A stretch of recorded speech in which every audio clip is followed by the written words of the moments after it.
when you traded land and businesses for student loans and corporate jobs. You were made economically vulnerable. You were sucked into a culture of excessive consumerism. My grandmother was not an excessive consumer because she knew that as a single mother with four kids, wasn't nobody gonna come save her. She knew that there was no Superman. And so really, I would say to you that this is a value system that you may want to re-embrace. And then when you compound that with investing, the only thing that would have really supercharged my grandmother's conservatism is if she had been able to be convinced to put some fraction of her income in the stock market. If she had done that, she would have died a very wealthy woman, a very wealthy woman. So if you're conservative, keep being conservative. That's a smart approach. But don't be scared, right? Take risks. Just be efficient with the risks.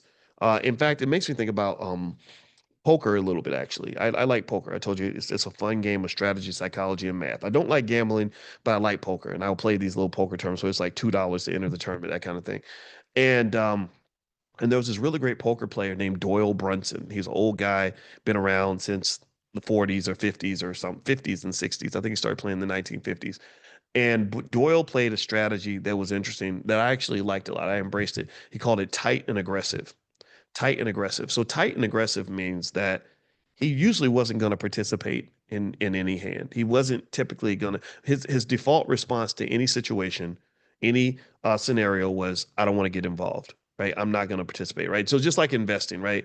I don't want to do it. No, no, no, no, no. I'm not doing that. I'm not doing that. I'm not doing that. I'm not doing that. Why? Because I want to preserve the wealth I have. I don't want to just fling it around and trick it off and lose it. But when he decided to participate, he went hard. When he decided, so when he decided to be involved, he was going to be aggressive because he knew that being aggressive maximized his chances to win. It maximized his chance to get you to fold. It maximized his chances to win at the hand because he knew that when he came in, he was coming in with something strong enough where he had a chance to win. So I think that tight and aggressive strategy, just to apply it to investing, is it's kind of like black conservatism. And I'm not talking about Republican Democrats. I'm talking about just in terms of you being risk averse and risk aware and risk conscious. I think that's a good thing. Keep being that.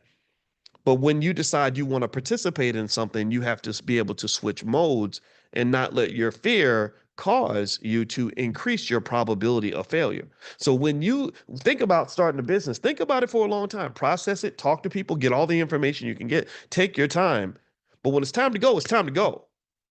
In Silicon Valley, the white boys out there, they have a saying that I actually like called move fast and break things. Having the courage to fail. Do you have the courage to fail? I know you got the courage to win, but that don't take no courage. Winning don't take a lot of courage a lot of times. Succeeding and getting what you want, what's courageous about that, right? You're standing at the top holding the trophy, but do you have the courage to fail? Have you done enough therapy and enough healing from your trauma where you know how to process the disappointment in a way that it's going to benefit you and not cost you? And this is where Alicia's research on trauma is so important because a lot of us, not that every black person is traumatized. I don't assume every black person has trauma. If you are that 1 in 10 or whatever that had no trauma, then God bless you. I'm happy for you. But those of us who went through some stuff, that trauma can cause you to just freeze up. You get one rejection, you walk away because it's bringing up all these other emotions that relate to something that happened to you when you were in the sixth grade, and that deflects from your ability to maximize your probability of success. So while I sit here and cough, give me a second. I really should have bought some water. Oh my gosh. So that's probably my cue to finish up. I want to encourage you to become too big to fail. Can y'all give me a second?